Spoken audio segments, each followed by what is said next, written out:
Hello, Amplifiers. Thanks for tuning in. It's exciting to connect with people who are working smarter, not harder. It's really inspiring.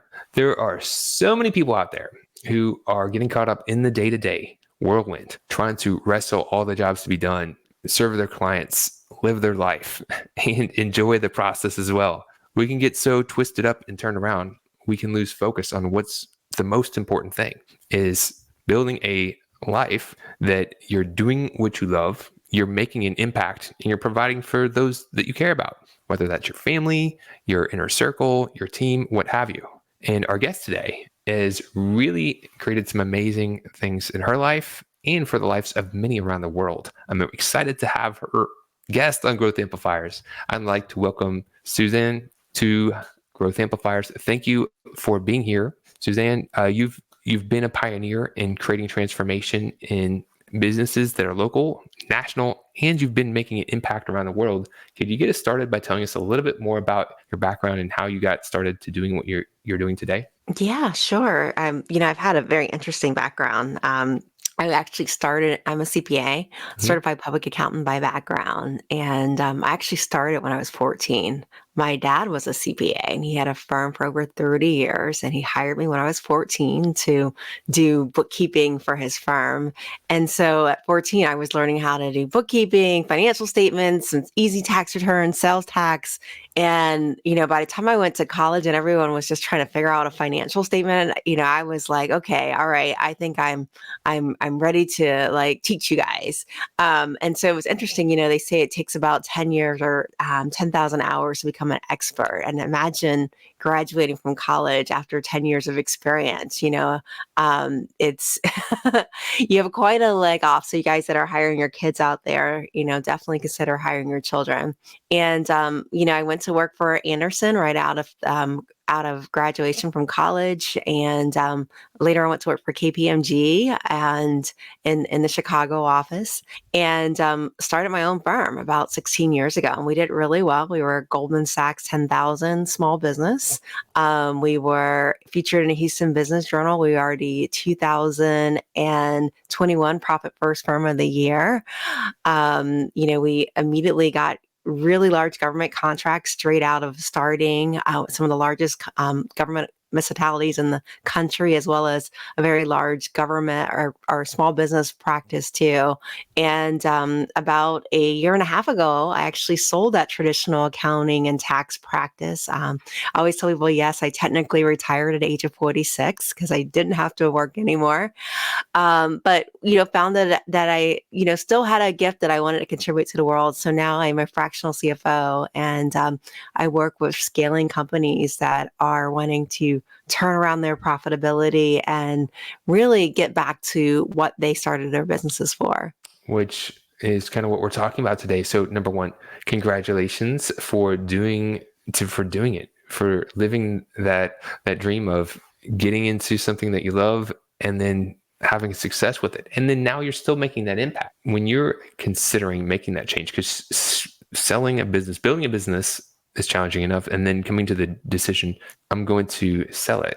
How did you, number one, get that vision in your mind? And then number two, what keys and what actions did you take that helped you turn that from that'd be nice to do to a reality? There's so many people that would love to sell their business and have a good payoff, and yet it seems so far and so elusive that it seems impossible to pull off and actually really appreciate the earnings and successes from it.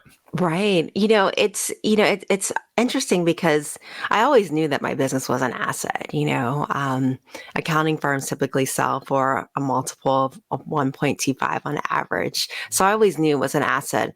But I also knew that when a buyer is looking for a asset, right, they're not looking for a job. They're looking for a business that really can run without them, right? That they can walk in. I call the business in a box. And also, I kind of knew the business I wanted to run. I wanted to empower my team. I wanted to train them well. And I wanted to train them to be able to run the firm without me, right? Because I knew I wanted to take overseas vacations and I didn't want to be tied to the day to day. And so I always made a point to train my team, cross-train my team, implement review procedures, and really create a business that could run without me, which made it extremely attractive to a buyer. And in fact, I'll tell you this, when I listed my firm, we had 4 offers within 2 weeks of listing it, all at asking price. Wow, that's awesome and really inspiring. So I know this has been a challenge when first starting my business. I see of many others in that same challenge where they manage to find themselves tied into it and create a business that's more of a job. They create the job and then they're working that job and then they don't see a way out of it. How would you help people that are in that spot and maybe they've created a business and they're working long hours and they don't quite have the right people and there's so many things that depend on them and they don't even know where to go and they think, I'm stuck. How do you help people out of that situation? I think it's important to know why you started your business and understand, what was the purpose of this? Because I think we all start our businesses because we absolutely love what we do, right? We love the world of accounting or we love the world of consulting and we love helping people be successful. And as a result, we probably would do it for free, right? Mm-hmm. And, I did that starting off with my business. I love what I did and I did it for free. And it was really until I got in touch with really what I wanted, right? And I knew that, it's usually around the first 5 years that you kind of realize, okay, I've been successful, but I don't want to create more of this, right?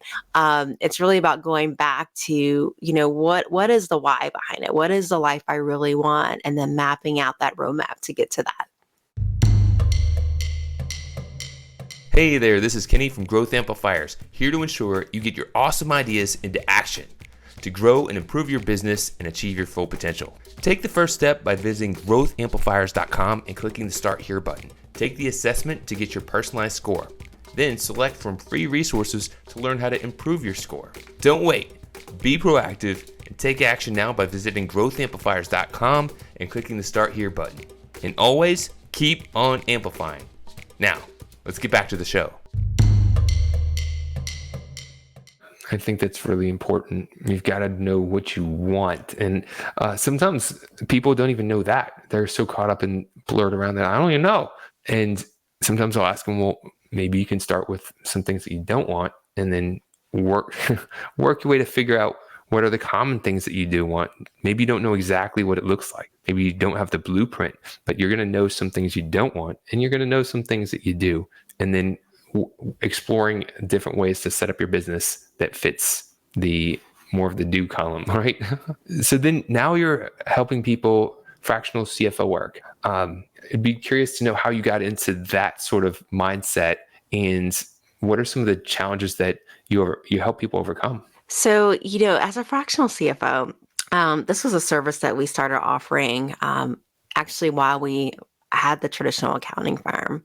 And what we noticed was a lot of these clients would get financial statements or they would get their tax return and they had nothing to show for it. They were focused on not paying taxes and they absolutely didn't pay taxes because they didn't make any profit. And hence the profit first method. When I got to meet Mike Michalowicz, I was like, oh my gosh, every business in the world needs profit first. And, it was really about, creating that okay, helping these clients, not just get financial statements, not just get tax returns, but understanding, hey, how do I use this data to create the outcomes that I want? And that's where that fractional CFO program was really born at. It was born from creating intentional outcomes based upon where we're starting from and understanding what the data is telling us. So there are people that may need that in their own business. They know they've got numbers, but they don't have that financial clarity. They don't know which actions to take. There's also people that are maybe trying to provide more value to those they serve, but they're caught up in their day-to-day. They're caught up in the way they've always done things. What are recommendations do you have for people that want to provide more value to their clients. They want to provide better service. They want to help cultivate that transformation, but maybe they have imposter syndrome, or maybe they don't know how to go from where they're at to where they'd want to go. What are recommendations that you'd have to help people take those steps forward and get to that higher path? So my first thing is, you want to be in a business that meets a need, right? Because, the reality is all of us may enjoy making bracelets, but you have to sell a lot of bracelets, right, to cross 1 million. And so really it's about, what is your customer asking for, and, when we had clients that were coming to us, they were like, okay, my CPA never talks to me. Right. My CPA doesn't explain how I can save money on taxes. My CPA, died and I didn't even notice it, and so, first of all, it starts with listening to what is your client, what are your clients asking more of you for? Why are they leaving you, in the day? And then exploring how can I meet those needs, right? Where is the need at that I can meet that nobody else is fulfilling in this market or the space? Now, when you can better understand what your potential customers, your ideal customers want, what their biggest challenges are, and you have a solution that can help solve them, you can give them the things that would be best for them. You don't necessarily have to go off quantity. You don't necessarily have to juggle so many people. You can actually work with less, but actually make more. You can actually do less because you're not trading time. You're not doing a commoditized service. You're actually helping people transform what is possible in their business, and that has a lot of value. Could you share your perspective on working smarter, not harder, by really connecting with the ideal customers? Right. And so, first of all, I always tell people this, and I think it might shock them. We actually turn down more potential clients than we accept. And we literally will say, you're not at a place, you're not at that level that we serve, right? You're, not, you're just not ready for our program. We'll keep in touch, but it's not. And so first of all, it's accepting the client that you can best help and knowing who that client is that you best work with, right? Because you're going to create efficiencies, right? For me, I come from a Big Four background. So, when we get into the millions, I know how to deal with millions, and so it's about knowing, who your ideal client is and who can you best help. And then next thing is pricing it so that it's a win-win situation, and that, I'm going to give you that individualized attention, and that has an opportunity cost for me. Right. And so, because there's only a certain capacity that we're able to take on, making sure that client is priced adequately, that they receive the results that they want to receive. At the same time, you're getting compensated for that. It's also really important. I love that thought. It's really the way you want to serve, provide more value, be the amplifier in the world. Could you tell us more about this wonderful book you have? I know you've co-authored this book. It's really cool. Love to hear more about it. And for those who may be interested in learning more, where could they go and learn more about it as well? So I am the author of a Kirkus Reviewed and Publishers Weekly's Editor's Pick, Profit First for Minority Business Enterprises. It is part of the Profit First family, and it was written under the Profit First umbrella with Mike Michalowicz. And it was a book really that was meant to empower Gen 1 business owners. So business owners that may not have had a business handed to them in a box, that may have been the first to go to college if they went to college, first to run a successful business, and really give them the tools that I wish I knew as I started my business, or that I've had clients that go, I wish I knew that when I started my business. It covers everything from tax strategy to government contracting. But I think a cool part of the book is that, I always say I'm doing my legacy work now. And a cool part of the book is that for every book that's sold, $1 for the book go towards scholarships to send girls to school in Zimbabwe. Because, in Zimbabwe, the government pays for you to go to college, but they don't pay for you to go to primary school or high school. And so this proceeds are going towards creating a scholarship fund through a nonprofit called Hope Worldwide, to send girls to school in Zimbabwe, to empower young women to be able to provide for their families one day versus being a second wife, and, be able to, really be able to take ownership. And so it's great to know that you have a endowment legacy in the world that'll continue to give. That is beautiful. For those who may want to learn more about you and or the book, where could they go and what should they do? So the best way to learn about me is to, if you go to SuzanneMoraga.com, well, you'll learn lots about me. If you're interested in the book, you can buy the book anywhere that books are sold. That is awesome and really cool. Congratulations on that accomplishment and for making that impact in the world. It's truly appreciated. One of the ways we wrap these shows up is if you could share something that you've learned on your journey that could help others on theirs. It could be related to your field, your expertise, or it could be anything that you just care to share. I would say it's important to get clear on what you want. I think it's also important to accept that what you want changes over time and be okay with that and give yourself grace to change over time and develop who you are. That is great advice. So amplifiers, take the time and like right after this, don't just jump into something and get busy again.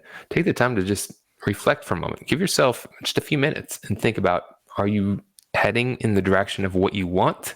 Or maybe have you lost that focus? Do you need to take a step back and reflect on your why? Or do you need to refine it? Have you changed? Has your goals, has your values evolved since you got started? Are you moving in the direction you really want to be going in? Or do you need to like realign? So take the time to do that and then making sure that you're doing something that you're passionate about, because when you're really passionate and you're using your unique gifts, that's how you're going to make the biggest impact. So amplifiers, keep on amplifying. And thank you so much for being our guest today. I really appreciate who you are and the value that you're providing in the world. It really is making a difference. Thank you, Kenny, for having me. To show your support, take a moment to amplify this message by sharing it online. To connect with me or gain more business growth insights, visit www.growthamplifiers.com. Thank you for your support.